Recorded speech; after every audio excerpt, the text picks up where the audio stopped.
ಇಲ್ಲ ಇಲ್ಲ ಇಲ್ಲ ಪ್ರಾಸಿಕ್ಯೂಷನ್ನು ನೀವು ಪ್ರಾಸಿಕ್ಯೂಷನ್ ಕೊಡಬೇಕು ರೇ ಇವರೇ ಆಯ್ತು. ಅವನಿಗೆ ಪ್ರಜಾಪ್ರಭುತ್ವದಲ್ಲಿ ಕೆಲಸ ಇದೆ, ಅವನಿಗೆ ಕೇಳಬೇಕು. ಒಪ್ಕೋತೀನಿ ನಾನು, ಅವನು ಕೇಳಿದಾನೆ ಕೊಡಕ್ಕೆ ನೀವು ಒಪ್ಕೊಂಡಿದ್ದೀರಿ ರಾಜ್ಯಪಾಲರು. ನಾವು ಬೇಡ ಅಂತ ಹೇಳಿಲ್ಲ. ನಾವು ಹೇಳ್ತಾ ಇರೋದು ನಮ್ಮಲ್ಲಿ ತರಾತುರಿ. ಹೌದು, ಈಗ 6 ತಿಂಗಳಿಂದ ಕುಮಾರಸ್ವಾಮಿಯವ್ರ ಮೇಲೆ ಜಂತಕಲ್ ಮೈನಿಂಗಲ್ಲಿ ಲೋಕಾಯುಕ್ತದಲ್ಲಿ ತನಿಖೆ ಆಗಿ ಪರ್ಮಿಷನ್ ತಡ್ರಿ ಒಂದು ನಿಮಿಷ ಹಿತವಾಗಿ ಹೇಳಂತ ತಡ್ರಿ ಅವ್ರಿಗೆ. ಹೇಳಿ ಅವೆಲ್ಲ ರೆಕಾರ್ಡ್ಸ್ ಇಟ್ಟಿದ್ದೆ ನಿಮಗೆ ಕೊಡಬೇಕು ಅಂತ ಮನೇಲಿ ಮರ್ತು ಬಂದ್ಬಿಟ್ಟೆ. ಈಗ ತಡ್ರಿ ಅದನ್ನು ನೀವು ಈಗ ಯಾಕೆ ಅದನ್ನ ಯಾಕೆ ಅಲ್ಲಿ ಪ್ರಾಸಿಕ್ಯೂಷನ್ಗೆ ಕೊಡಿ ಅಂತ ಹೇಳ್ಬಿಟ್ಟು ಅರ್ಜಿ ಬರೆದಲ್ಲ. ಒಂದು ತನಿಖೆ ಲೋಕಾಯುಕ್ತ ಒಂದು ಸಂಸ್ಥೆ ತಾನೆ, ಅದು ನ್ಯಾಯಾಂಗದ ಬಗ್ಗೆ ವಿಚಾರಣೆ ಮಾಡುತ್ತಾನೆ. ಮಾಡಿ ಆಯ್ತು. ಇದು ಆಪಾದಿತರು, ಇವರು ಡೂಪ್ಲಿಕೇಟ್ ಕಂಪ್ನಿಗೆ ಇಷ್ಟು ಹಣನ ಇದು ಮಾಡಿದ್ದಾರೆ. ನೀವು ಪ್ರಾಸಿಕ್ಯೂಷನ್ಗೆ ಕೊಡ್ರಿ, ಅವ್ರ ಮೇಲೆ ಆದೇಶ ತಗೊಳಕ್ಕೆಂದ್ರೆ ಯಾಕೆ ಕೊಟ್ಟಿಲ್ಲ? 6 ತಿಂಗಳಿಂದ ಇಟ್ಕೊಂಡು ಕೂತಿದ್ದೀರಿ. ಒಂದು ಎರಡನೇದು, ಶಶಿಕಲಾ ಜೊಲ್ಲೆ ಹತ್ರ ಅಷ್ಟೊಂದು ಸದ್ದು ಮಾಡ್ತು ಅಸೆಂಬ್ಲಿನಲ್ಲಿ, ಯಾಕೆ ಕೊಟ್ಟಿಲ್ಲ? ಆಮೇಲೆ ಅವ್ರ್ಯಾರೋ ಇನ್ನೊಬ್ಬ ನಿರಾಣಿ, ಅವಾಗ ದೊಡ್ಡಿದು ಆ ನಿರಾಣಿ ಮೇಲೆ, ಜನಾರ್ದನ್ ರೆಡ್ಡಿ ಮೇಲೆ ಅವನು ಕೆಲ ಅಪ್ಲಿಕೇಶನ್ನ ಹಾಕೋದನ್ನು ರಿಸೆಕ್ಟ್ ಮಾಡೋಕೆ ಹೋಯಿತು. ನೀನು ಇಂಥ ಕಾನೂನಿದೆ ಅಂತೇಳಿ ಆಮೇಲೆ ಅದನ್ನು ಹೆಂಗೋ ಮಾಡಿ ಈ ನಾಮಿನೇಷನ್ ಫೈಲ್ ಮಾಡಿ ಆದಮೇಲೆ ಈಗ ಕೊಡಿ ಅಂತೇಳಿ ದಿವಸ ರಾಜ್ಯಪಾಲರಿಂದ ಆಜ್ಞೆ ಆಗಿ ಬರಲಿ, ತನಿಖೆ ಆಗಲಿ ಅಂತ ಅಂದರು. ಅದಕ್ಕೆ ಕೊಟ್ಟಿಲ್ಲ. ಅಂಥವು ಯಾವಕ್ಕೂ ಕೊಟ್ಟಿಲ್ಲ ನೀವು.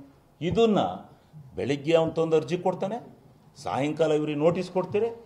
ಅಲ್ಲಿಗೆ 8 ದಿವಸಕ್ಕೆ ನೀವು ಇವರೆಲ್ಲ ಪದಯಾತ್ರೆ ಹೋಗ್ತಾರೆ. 8 ದಿವಸಕ್ಕೆ ಬಂದ್ಬಿಟ್ಟು ಇದು ನಡೆದೋಗ್ಬಿಡಿತೆ ಅಂತ ಹೇಳೋದಾದರೆ ಒಂದು ಪ್ರಿಲಿಮಿನರಿ ನೀವು ಯಾವುದ್ರಲ್ಲಾರ ಮಾಡಿಸಿ. ನಿಮಗೆ ನಾವು ಮಾಡಿರೋ ಜುಡಿಷಿಯಲ್ ಎಂಕ್ವೈರಿ ಬೇಡ ತಾನೆ? ನಿಮ್ಮ ರಾಜ್ಯಪಾಲರಿಗೆ, ನಿಮ್ಮ BJPಯವರಿಗೆ, ನಿಮ್ಮ JDSನವರಿಗೆ ನೀವೇ ಒಂದು ಸಂಸ್ಥೆ ಇಂಥದಕ್ಕೆ ಅಂತ ಕೊಡಿ. ಅದರಲ್ಲಿ ಪ್ರಾಥಮಿಕವಾಗಿ ಮುಖ್ಯಮಂತ್ರಿ ತಪ್ಪಿದೆ ಅಂತ ಸಾಬೀತಾದರೆ ನೀವು ಪ್ರಾಸಿಕ್ಯೂಷನ್ ಕೊಡಿ. ಪ್ರಾಸಿಕ್ಯೂಷನ್ ಕೊಡಿ, ಅವ್ರ ಮೇಲೆ ಏನು ಬೇಕಾದ್ರೂ ಆಕ್ಷನ್ ತಗೊಳ್ಳಿ. ನೀವು ಏನು ಮಾಡ್ದಲ್ಲ, ಪ್ರಿಲಿಮಿನರಿ ಆಗಿ ಮಾಡ್ದಲ್ಲೇ ನೀವು ಹೋಗ್ಬಿಟ್ಟು ಅವ್ರ ಮೇಲೆ ಪ್ರಾಸಿಕ್ಯೂಷನ್ಗೆ ಬೆಳಿಗ್ಗೆ ಸಾಯಂಕಾಲ 3 ದಿನಕ್ಕೆ ಕೊಡ್ತಾ ಇದ್ದೀರಲ್ಲ, ಇದು ರಾಜಕೀಯ ದೊಂಬರಾಟ ಅಲ್ವಾ? ರಾಜಕೀಯ ದೊಂಬರಾಟ ಅಲ್ವೇನ್ರಿ? ಯಾರೇ ಆಗಲಿ, ಸಿದ್ದರಾಮಯ್ಯನವ್ರು ತಪ್ಪು ಮಾಡಿದ್ರೆ ಸಿದ್ದರಾಮಯ್ಯನವ್ರು ಅನುಭವಿಸ್ತಾರೆ, ಅದು ಪ್ರಶ್ನೆ ಬೇರೆ. ಈಗ ನೀವು ಮಾಡ್ತಾ ಇರೋ ವಿಧಾನ ನೋಡಿದರೆ ಇದು ರಾಜ್ಯಪಾಲರನ್ನ ಕೈಗೊಂಬೆ ಮಾಡಿಸ್ಕೊಂಡು ಸೆಂಟ್ರಲ್ ಗೌರ್ಮೆಂಟು ಈ ED ರೂಪದಲ್ಲಿ ಎಲ್ಲ ಸರ್ಕಾರಗಳನ್ನ ಈ ದೇಶದಲ್ಲಿ ತೆಗೆಯಕೊಂಡಿದ್ದಾರಲ್ಲ, ಇದರ ಪ್ರತಿಫಲನೆ ಇವತ್ತು ಕರ್ನಾಟಕ ರಾಜ್ಯ ಸರ್ಕಾರಕ್ಕೆ ಹೇಳಿ ಹೇಳಿ ನಿಮ್ಗೆ ಯಾವ ಸಮಸ್ಯೆ ಕೇಳಿದ್ರು ಹೇಳ್ತೀನಿ ಹೇಳಿ.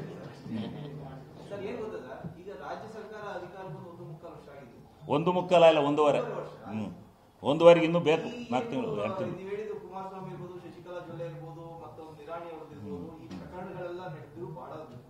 ಹೌದೌದು.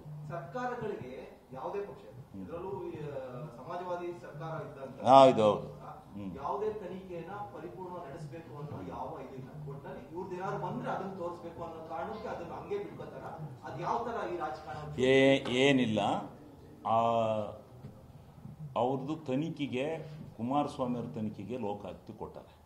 ಅವೆಲ್ಲವೂ ತನಿಖೆ ಎಲ್ಲ ಒಂದೊಂದು ಸಂಸ್ಥೆಯಿಂದ ಆಗಿ ಇವರು ತಪ್ಪು ಮಾಡಿದ್ದಾರೆ, ಇವ್ರ ಮೇಲೆ ಕಾನೂನು ಕ್ರಮ ಜರುಗಿಸೋಕ್ಕೆ, ವಿಚಾರಣೆಗೆ ಇವ್ರನ್ನ ಅರೆಸ್ಟ್ ಮಾಡಿ ಒಳಕ್ಕೆ ಹಾಕಬೇಕು, ಹಂಗೆ ತನಿಖೆ ಮಾಡಬೇಕು ಅನ್ನೋದಕ್ಕೆ ಪರ್ಮಿಷನ್ ಕೊಡಿ ಅಂತ ರಾಜ್ಯಪಾಲರ ಹತ್ರ ಕೇಳ್ಯಾರ. ಇವರು ರಾಜ್ಯಪಾಲರು ನೀವು ತನಿಖೆ ನಡೆಸಿ ಇದ್ರ ಬಗ್ಗೆ ಪ್ರಾಸಿಕ್ಯೂಷನ್ ಮಾಡಿ, ನಿಮಗೆ ಅವ್ರ ಅವಶ್ಯಕತೆ ಇದ್ದರೆ ಒಳಗಿಟ್ಟು ಮಾಡಿ, ಅರೆಸ್ಟ್ ಮಾಡಿ, ನಿಮಗೆ ಅವ್ರ ಅವಶ್ಯಕತೆ ಇಲ್ಲ ಮೇಲೆ ಇದಕ್ಕೆ ಮಾಡುತ್ತೀವಿ ಅಂತ ಅಂದರೆ ಹೊರಗಡೆನೇ ಇಟ್ಕೊಂಡೇ ಮಾಡಿ ಅಂತೇಳಿ ರಾಜ್ಯಪಾಲರ ಅಂಗಳಕ್ಕೆ ಬಂದು 6 ತಿಂಗಳಾಯಿತು. ರಾಜ್ಯಪಾಲರನ್ನ ಎಲ್ಲಿವರೆಗೆ ಕೇಂದ್ರ ಸರ್ಕಾರ ಈ ರಾಜ್ಯ ಸರ್ಕಾರಗಳ ಮೇಲೆ ಕೈಗೊಂಬೆ ಆಟ ಆಡ್ಸೋದು ಬಿಡಲ್ವೋ ಅಲ್ಲಿವರೆಗೂ ಅದು ಅಭದ್ರವಾದಂಥ ವ್ಯವಸ್ಥೆ, ಅಭದ್ರವಾಗಿರ್ತಕ್ಕಂಥ ಸರ್ಕಾರಗಳನ್ನು ಕ್ರಿಯೇಟ್ ಮಾಡೋಕ್ಕೋಸ್ಕರ, ಎದುರಿಸೋಕ್ಕೋಸ್ಕರ. ಯಾಕೆಂದರೆ ಸಿದ್ದರಾಮಯ್ಯನವರು ಎದುರಲಿಲ್ಲ. ಇದುವರೆಗೂ ಇತಿಹಾಸದಲ್ಲಿ ಕೇಂದ್ರ ಸರ್ಕಾರದ ಮೇಲೆ ಮೊಕದ್ದಮೆನ ಹೂಡಿ ಹಣ ತರಿಸಿದಂಥ ಇತಿಹಾಸ ಈ ಭಾರತ ದೇಶದ ಸ್ವತಂತ್ರ ಭಾರತದಲ್ಲಿಲ್ಲ. ಇವರೊಬ್ಬರೇ ಒಬ್ಬರು ಹಣ ತರಿಸ್ತಾರೆ ವಾಪಸ್, ನನಗಿಷ್ಟು 1000 ಕೋಟಿ ಕೊಡಬೇಕು ಅಂತೇಳಿ ಕೋರ್ಟ್ಗೆ ಹೋಗಿ ಕೋರ್ಟ್ ಮಧ್ಯಪ್ರವೇಶ ಮಾಡಿ ಹಣ ಕೊಡಿಸ್ತು. ಇವತ್ತು ಇನ್ನು ಇಷ್ಟಿಷ್ಟು 4.25 ಲಕ್ಷ ಕೋಟಿ ಹಣವನ್ನು ನಮ್ಮಿಂದ ಟ್ಯಾಕ್ಸ್ ರೂಪದಲ್ಲಿ ತಗೋತೀರಿ, ನಮಗೆ ಕೊಡ್ತಾ ಇರೋದು 55,000 ಕೋಟಿ ಅಂಕಿ ಅಂಶನ ತಗೊಂಡೋಗಿ ಮೋದಿ ಮುಂದಕ್ಕಿಟ್ಟಿರು. ಆದರೆ ಇವ್ರು ಕೊಡ್ತೀವಿ ಅಂತ ಹೇಳ್ಬಿಟ್ಟು ಇವ್ರು ಯಾವಾಗ ಕೇಂದ್ರ ಸರ್ಕಾರದವನ್ನು ಕಾನೂನುಬದ್ಧವಾಗಿ ಅಳ್ಳಾಡ್ಸಕ್ಕತ್ತಿದ್ರು ಸಿದ್ದರಾಮಣ್ಣವರು, ಇವರು ಹೊಟ್ಟೆ ಊರಿ ಬಂದು ಹಿಂಗೆ ಆಡ್ತಾವ್ರಷ್ಟೇ. ಏನಾರು ಮಾಡಿ ಸಿದ್ದರಾಮಣ್ಣನ ತಕ್ಕೊಳದ ಹೋದರೆ, ಇಳಿಸ್ತಾ ಹೋದರೆ ನಮಗೆಲ್ಲೋ ಒಂಥರ ಇದು ಇದಾಗುತ್ತೆ. ಇವ್ನು ಕಾನೂನು ಪ್ರಕಾರವಾಗಿ ಫೈನಾನ್ಸಿಯಲಲ್ಲಿ ಎಲ್ಲ ತಿಳ್ಕೊಂಡಿದ್ದಾನೆ, ಇವ್ನು ಹೋಗಿ ಏನೋ ಒಂದು ನಮಗೆ ಕೆಟ್ಟ ಹೆಸರು ತರುವಂಥ ಕೆಲಸ ಮಾಡ್ತಾನೆ ಅಂತ ಹೇಳ್ಬಿಟ್ಟು ಈಗ ಥರ ಮಾಡ್ತಾಯಿದ್ದಾರೆ. ಇನ್ನೇನೂ ಇಲ್ಲ ಇದ್ರಲ್ಲಿ. ಸಿದ್ದರಾಮಣ್ಣ ನನ್ನ ಮೇಲೆ ಚಾಲೆಂಜ್ ಮಾಡುವಾಗ 3,800 ಕೋಟಿ ತಗೊಬಂದಲ್ಲ, ಕೋರ್ಟ್ ಕೊಡ್ತಲ್ಲ, ಸುಪ್ರೀಂ ಕೋರ್ಟ್ ರಾಜಿ ಕೊಡಿಸ್ತಲ್ಲ, ಕೊಡ್ರಿ ಅವ್ರ ದುಡ್ಡು ಅಂತ. ಯಾವನ ಮೇಲೆ ಇದ್ರೇನ್ರಿ ಹಾಕ್ರಿ, ಇವನ್ ಯಾವನ ಇಬ್ರಾಮ್ಗೂ ಅಲ್ವಾ ಹಾಕುಂದ್ರಿ, ಅವ್ರ ಮೇಲೆ ಯಾರು ಬೇಡ ಅಂತಾರ್ರಿ? ಯಾರು ನೋಡಿರಿ ನಿಮ್ಮ ಮೇಲೆ ಇದ್ರೆ ಏನು ಯಾವನ ಮೇಲೆ ಇದ್ರು ಹಾಕಿ, ನಾವೇನು ಬೇಡ ಅನ್ನಲ್ಲ. ಯಾಕೆ ಕೊಡ್ತಾರೆ? ಕೊಡೋದಿಲ್ಲ.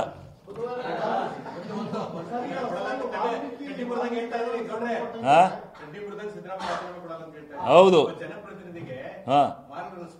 ಮಾರಲ್ ರೆಸ್ಪಾನ್ಸಿಬಿಲಿಟಿ ನಿನಗೆ ಒಬ್ಬ ಮುಖ್ಯಮಂತ್ರಿಗೆ ಯಾವ ಆದೇಶ ಮಾಡಬೇಕು, ಯಾವ ರೀತಿ ಒಬ್ಬ ಮುಖ್ಯಮಂತ್ರಿನ ಕ್ವಶನ್ ಮಾಡಬೇಕು ಅನ್ನೋ ಮೊರಾಲಿಟಿ, ಕಾನೂನಿನ ಚೌಕಟ್ಟು ನಿಂತಲೇ ಇಲ್ದ ಹೋದ್ರೆ, ರಾಜ್ಯಪಾಲ ಅಂತಲೇ ಇಲ್ದ ಹೋದ್ರೆ, ರಾಜ್ಯಪಾಲ ಇವನಿಗೆ ಕಂಪ್ಲೇಂಟ್ ಬಂದ ತಕ್ಷಣ ಹೌದಾ ಸ್ವೀಕಾರ ಮಾಡಿ ಒಂದು ಸಂಸ್ಥೆ ಕೇಸ್ ವಹಿಸಿ ಪ್ರಿಲಿಮಿನರಿ ಎಂಕ್ವೈರಿ ಮಾಡಿ 8 ದಿವಸದೊಳಗೆ ನನಗೆ ಕೊಡಿ ಆ ಡಾಕ್ಯುಮೆಂಟ್ಸನ್ನು ನೋಡಿ ಅಂತ ಹೇಳ್ಬೇಕಾಯ್ತು.